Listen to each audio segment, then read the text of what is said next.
In the early hours of June 12, 2013, 16-year-old Reagan Brittain woke up and was unable to go back to sleep. I was just wide awake, and then I get a phone call. It's my mom. And all she says is, "Help me, I can't breathe."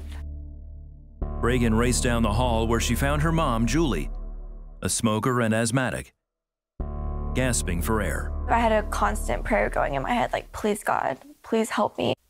She just looked like she was about to pass out or something, so I called 911. Paramedics arrived to take Julie to the ER at St. Anthony's Hospital in Shawnee, Oklahoma. Before he left with the ambulance, Reagan's father, Michael, told Reagan and her twin sister, Jordan, to stay with their brother, Bauer. Our dad said, just give us an hour, she'll be fine. We'll be back soon. Don't wake your brother up. But at the hospital, things were far from okay. Julie's lungs weren't responding to treatment. As she was getting breathing treatment, she worsened. And as she worsened, her oxygen levels plummeted. And when they plummeted, she passed out, and they had to start doing basically a code blue. The medical team moved Julie to the ICU, where she coded 3 more times and had a stroke. Her friend of nearly 20 years, charge nurse Kelly Schock, was on duty. I was right there, you know, doing the compressions, and I was saying goodbye to her. It was right at 10 minutes. We got her back again. And at this point, what little hope I had gone to none. Julie's family and friends gathered at the hospital and started praying. Some of it was just, please God, help us out, please. Like, we know you're watching, we know you're with us, please. Then they learned Julie had developed disseminated intravascular coagulation, or DIC, a condition that was causing her blood to clot abnormally. Typically, people don't live through that because they can have a massive stroke where they throw a clot to their brain, and I gave her very little chance to live. The situation's about as bad as it can get. She is on life support at maximum everything, and her blood pressure is not really high enough to sustain life. Dr. Blair struggled with breaking the news, not just to Julie's family, but to his own. I've known Julie for, at this point, 10 years. And when my children's mother died, Julie was one of the biggest support systems for my kids. So, Julie's twins were instrumental in keeping my twins sane through that time, probably helping keep me sane through that time. I knew that I now needed to tell my kids again that one of their biggest support systems and their best friend's mom is gonna die.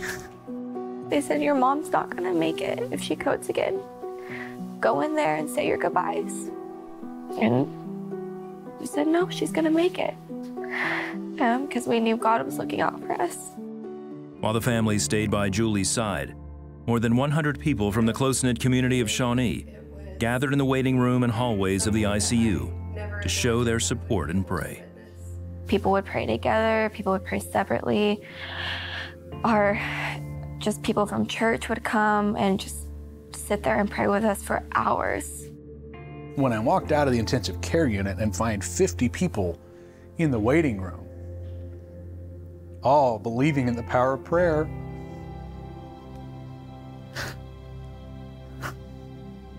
and all believing that somehow she was going to be okay, I'll tell you, that's it's amazing. Julie lived through the night, but doctors didn't hold out much hope for her recovery. Her sternum and ribs were broken from the CPR, so she couldn't breathe on her own. Her kidneys had also shut down. After she made it through the first night, they started saying, you need to prepare. We know she made it through the first night, but there is a large chance she'll be in a vegetative state. Julie was put into a medically induced coma and transferred to St. Anthony's Hospital in Oklahoma City for dialysis. There, Dr. Blair coordinated a team of nearly a dozen doctors assigned to her care. By now, people all over the country were praying. Julie's DIC resolved, and over the next few weeks, she continued to improve. Every step she took in a positive direction, I knew that was God. Finally, her kidneys started working again. After nearly a month in a coma, Julie woke up. I woke up and I had no idea how long I had been there. I had no idea what had happened. I had no idea what my family and friends had been through. Julie says the one thing she does remember was being with Jesus. I cannot put into words where I was or the joy and the peace and the calm that I felt. There's no chaos. It was indescribable. After 3 difficult months, Julie made a stunning recovery and walked out of the hospital.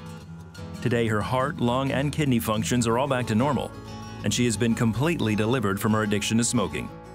Julie and those she loves credit her survival to one thing: prayer. It was a miracle that she's up and walking and smiling and laughing. I do not think she would be here today if it wasn't for those prayers. Everyone I know and people that I didn't know praying for me is the only reason that I'm here. And all the people that I've spoken to in her case, no one has ever seen anyone in her situation walk out of a hospital. Never. Not before, not since, never. Julie cherishes each new day and her deeper relationship with Jesus. Jesus is guiding you, but you have to stop and listen. I believe that God stripped us of everything except for each other and prayer, until the only thing that we had to look to was Him.